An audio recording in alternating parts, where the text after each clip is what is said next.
What's up everyone, welcome back to another What If video. Today we'll be continuing the highly requested continuation of this scenario. The last part left off in kind of a sticky situation. Frieza was pretty angry and was searching for anyone he could find. While on the other hand, Broly began unleashing his anger, with Piccolo right next to him fearing for his life as it was happening. For this video, let's set a like goal of 2,500 likes, and once we hit that, I'll continue the scenario with another part. And without further ado, let's pick up from here. Broly is partially losing control of his anger. He's trying to keep it under wraps, but he can't. Immediately, he begins seeking out Frieza while trying to control this new power, and Piccolo attempts to keep up with him. Broly's power boost was frighteningly dramatic here, and even after his fusion it's a little tough for Piccolo to keep up. Broly rockets across the planet, and mid-air, he collides with Frieza. The shockwave from this collision is enough to send Jason Birder flying in another direction. They're still alive and they're kinda out of their league here. Injured from this clash, Frieza recollects himself as he goes into his third form, only to get instantly demolished right after, even after transforming. Broly knows for sure, after seeing those two guys flying with Frieza, he knows they were under his command, just like that guy that went and killed Nail. Not that he had any doubts before, but this just serves to make him even angrier. Raccoon wasn't the only one he had to worry about. Realizing this, Broly loses even more control, causing him to get a bit sloppy with his fighting. He was able to retain it a bit earlier on, but now it's getting harder and harder to control his anger. And this is perfect for Frieza, because it leaves an opening for him to transform once more into his final form. He's surprised that a monkey was able to grow this strong, but he still doesn't seem like enough to compete with his final form. Sensing all this going down, eventually, the rest of the group arrives alongside Piccolo. Too bad they have to save the reunion with Piccolo for later on, because they're preoccupied with this giant fight going on. Surprisingly, even in his final form, Broly is still fighting Frieza pretty well. Broly is actually above Frieza in terms of power right now, at least when Frieza's at 50%. But with him having no control over himself right now, it evens it out and gives Frieza a bit of an advantage. This is pretty much the last arc where power levels are relevant, so why not cover them here before they become completely useless?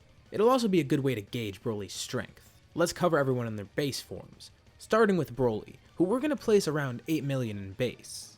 Some people might say that's a little bit too high, but you gotta consider who Broly is. With all his life of training, it seems pretty reasonable, and some other people might be saying this is too low. And yeah, even though Broly has been training and has had a good life, he hasn't experienced true combat here, so he's not seeing his full potential. I feel like 8 million is reasonable. It makes him very strong, but not overpowered. Behind him I would place Piccolo. He doesn't seem to have an official power after fusing with Nail, but I'd assume he's above 1 million, which is exactly where we're going to place Goku here. Goku didn't get hurt as badly by the Ginyu Force, but he still got beat up a bit, so instead of going to 3 million like he was after he fought Ginyu, he's going to be around 1 million. And we got a huge gap here because next is Gohan at 100,000, who is also weaker than normal because he didn't get to face Raccoon like before. No neck snapping I guess would mean that he's not going to get as big of a boost in power when he heals. Krillin's actually pretty lucky, he's the same power here at 75,000. And as for Vegeta, he probably has the worst luck because he's only at 60,000 right now, because once again, less fighting experience for everyone, meaning less Zenkais. And I don't think he's going to ask Krillin to shoot him here to exploit a power boost. It's too risky at the moment and could alert Frieza of where they are, and is it really going to have any payoff? He considers it, but he's not going to go forward with it. While Broly and Frieza continue clashing, Jason Birder eventually regain consciousness and get up. Up in the sky they see Frieza in his final form facing off against Broly. And not too far away they see Goku and his group again. With the rest of their group dead, they decide they should make a decision together about retreating or not. They gotta get a unanimous vote from the Ginyu Force though. Both Jason Birder vote to retreat, and that's a unanimous vote right there. Good for them. They run away and get their space pods. No one even notices them leaving. And yeah, this is a bit of a comedic scene, but it will come into play later on. Not in this part, but you'll see what I mean. Frieza is badly hurt against Broly, and decides to finally unleash his full power, 100% at the cost of his stamina. And this is where Broly begins losing ground. Broly would be around 80 million in Wrathful, assuming that Wrathful is just a 10 times multiplier like Great Ape, which is the assumption we're going to go with here. However, Frieza in full power is around 120 million. Before at 50% he was only at 60 million, so this huge boost puts him way ahead of Broly. But the thing is, Broly is actually starting to regain control here. Instead of being consumed by anger, he's calmed down a little bit, enough to actually have some sort of control. He's amazed by this new power, but it doesn't seem like it'll be enough to defeat Frieza at his 100% full power. But whatever this form is, it definitely is interesting, and he's going to try to make the most of it by fighting Frieza even if it means he's going to die. Frieza is a little bit injured from before, both from his clash when he was in his second form, and from fighting Broly before he actually went full power. He may have a shot, but the chance is very slim. Frieza then notices, not too far away, he has some spectators. Just to be an ass, he decides to wipe them out for being pests. Broly launches a giant attack at him, but instead, Frieza grabs it and is able to redirect it, flinging it towards the Earthlings. This should be enough to take them out. Throwing up a giant pillar of smoke, this only serves to anger Broly more, thinking that his own blast actually killed them, but on the ground, there's a different story. Goku and Piccolo try to react as quickly as possible, basically acting as human shields. Together, their full power blasts combined were just enough to actually deflect Broly's attack. But the thing is, they weren't quick enough to get everyone behind them right away, and it turns out there was more blasts from Broly than just that one. Explosions surround the area, and they try their best to defend. As the smoke clears, Goku goes around making sure everyone's okay. He's a bit injured, and so is Piccolo, but overall they're all right. But then, he sees something that terrifies him. In a crater, lying there, is his best friend, Krillin. Goku can't believe what he's seeing. Frieza mocks Broly after deflecting his blast, also assuming that all the Earthlings just died, and blaming it on Broly for launching those ki blasts. How dare he kill innocents like that? Broly's even more enraged but continues to try and control himself, because faintly, he can sense the energies of everyone down there. They're injured, but they're definitely okay. He notices that something doesn't seem right though, but he can't dwell on it too long because he's losing ground against Frieza. And then, Broly realizes what happened. He and Frieza are both distracted, as they see a golden explosion on the ground nearby. Out from a crater, carrying a dead Krillin, is Goku, except he looks different. His hair is golden, and Vegeta immediately knows what this means. He's a Super Saiyan. Frieza is paralyzed with fear when seeing this, leaving him open from an attack from Broly, sending him spiraling down to the ground. While the group of Earthlings is terrified about Goku's transformation, Dende goes up to Goku and heals him, hoping that this will help defeat Frieza. Goku tells everyone to leave immediately, as he thanks Dende for healing him and thanks everyone else for their help. As Frieza gets up from the ground, he sees Goku standing in front of him, as Broly descends to the ground to join him. This duo will now fight Frieza together. Seething in anger from seeing the Super Saiyan, Frieza does the only thing that he knows will actually work, and he sends a ki blast right into Namek's core, planning to blow up the planet. Goku and Broly don't care though. As long as everyone's able to escape, they're fine.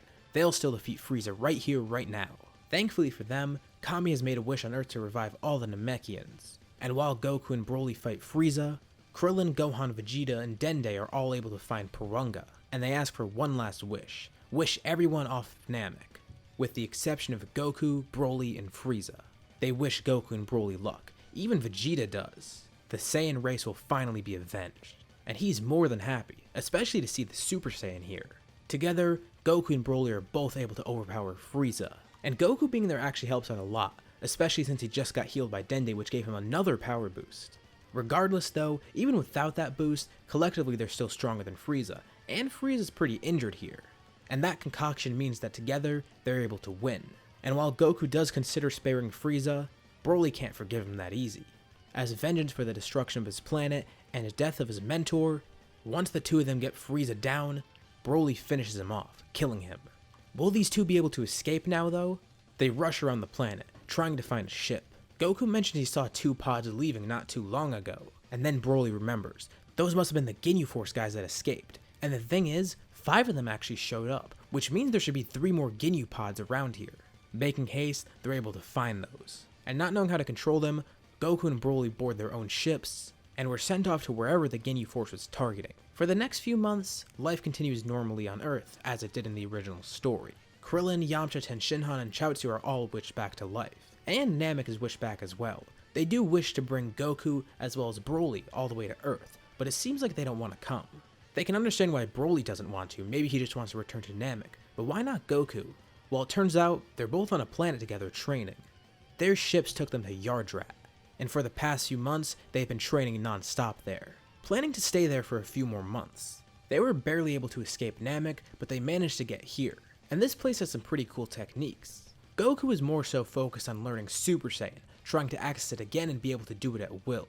And he finds one technique that he's pretty interested in called instant transmission. Broly on the other hand isn't too interested in Super Saiyan, at least not at the moment. He feels that he could learn that at any time. He's actually more intrigued by the rest of the spirit training that the Yardrats do. So he focuses on learning instant transmission and other techniques that control spirit. And he learns some pretty crazy ones, such as multiplication, gigantification, stuff like that. It's weird but seems really useful. Once he's back on Namek, he's gonna work towards getting his wrathful state back, and possibly even trying to get Super Saiyan. But for now, he'd rather take the opportunity of learning everything that Yardrat can teach him. The two train together for about a year, and after this year passes, Goku and Broly decide they're both gonna head their separate ways. Well, it's not as simple as that. Goku decides he wants to return to Earth and invites Broly to come along with him. But Broly actually declines this. He's glad about the invite and thanks Goku, and he's glad to have met him, as well as being very grateful for Goku helping save Namek alongside all of his friends. But Broly actually wants to return to Namek. It is his home after all, and he wants to go back. Maybe sometime in the future he will visit Earth somehow. I mean, especially with instant transmission, he can go whenever he wants. But for now, he does want to return home. It's been too long. Goku understands. And oddly enough, he takes a space pod back, instead of using instant transmission. He thanks Broly and all the Yardrats, saying goodbye as he heads off. As Goku flies home in the pod, Broly decides he's going to test something out, and try and use instant transmission to get to Namek. Oddly enough, he can't find the planet. He knows for sure it was wished back, but after some searching, he's able to find it. Apparently, they wish for it to go to a new location as well, which is probably a smart move in the long run. He was a little bit concerned for a second. Did it actually blow up again? Nope, everyone just moved.